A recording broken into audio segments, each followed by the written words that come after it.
कठिन शब्द को सबसे पहले आधा पेज जरूर लिखें, उसके बाद डिक्टेशन को लिखें, उससे आपको ज़रूर लाभ होगा।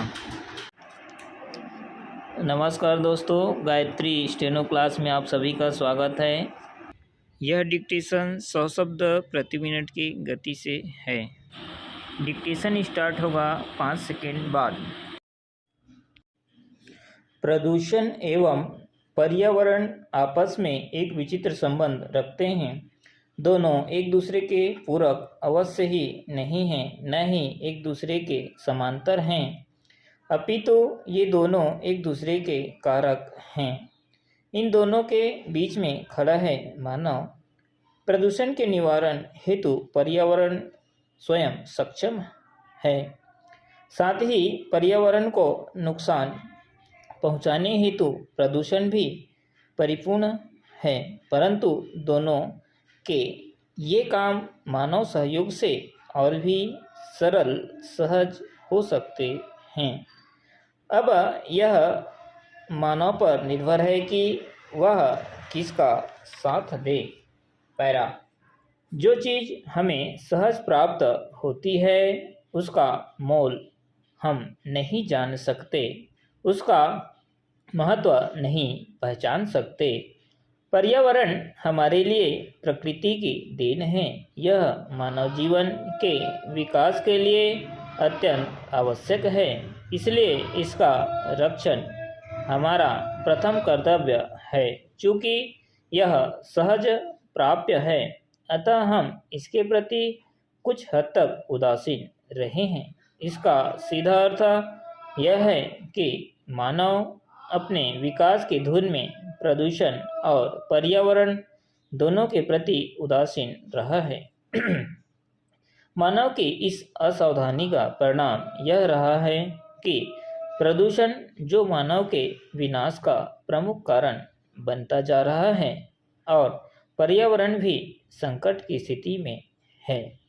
पैरा, मानव जाति की उत्पत्ति से लेकर विकास एक चीज सदैव उसके साथ साथ रही, और वह है पर्यावरण। पर्यावरण धरती की हरियाली, स्वच्छ निर्मल जल और ताज़ी हवा इसके सुंदर मेल का ही दूसरा नाम है। धरती की हरियाली वनों से कायम रहती है। यही हरियाली धरती की शोभा है। जैसे धरती ने अपने सौंदर्य की वृद्धि के लिए कोई चादर अपने ऊपर बदन पर लपेट ली हो। नदियों के रूप में बहता पानी जैसे रंगों में दौड़ते रुधिर के समान है, जो धरती का प्रतीक है।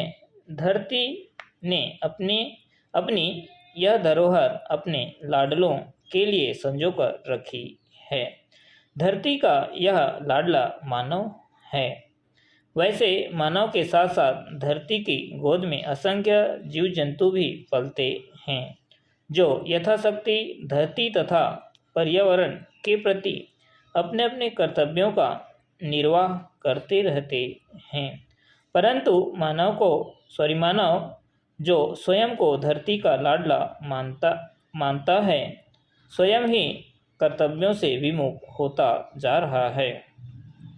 पैरा, विचार शक्ति मानव के जीवन का तथा विकास का प्रमुख आधार है। आज का विज्ञान भी मानव की विचार शक्ति से ही उपजा है। निरंतर विकास ही मानव का लक्ष्य रहा है, परंतु इस विकास यात्रा में जो मानव के साथ थे और रहे हैं, उनके प्रति कृतज्ञता का भाव तो दूर ही रहा, परंतु सदाचार का भाव भी तो दूर ही रहा। यह अल्पमात्र रहा। किसी हद तक तो मानव उनके प्रति कृतघ्न ही दिखाई दिया, परंतु मानव के प्रति सदैव मित्र भाव रखते हैं। मानव के यह मित्र थे वन जंगल। सदियों तक मानव इन्हीं वनों के संरक्षण में पला बढ़ा। मानव जीवन के उपयोगी की सारी वस्तुएं या तो धरती के गर्भ से प्राप्त होती हैं या फिर उसके बदन पर लहराती हुई हरियाली से, जिसे हम वन कहते हैं।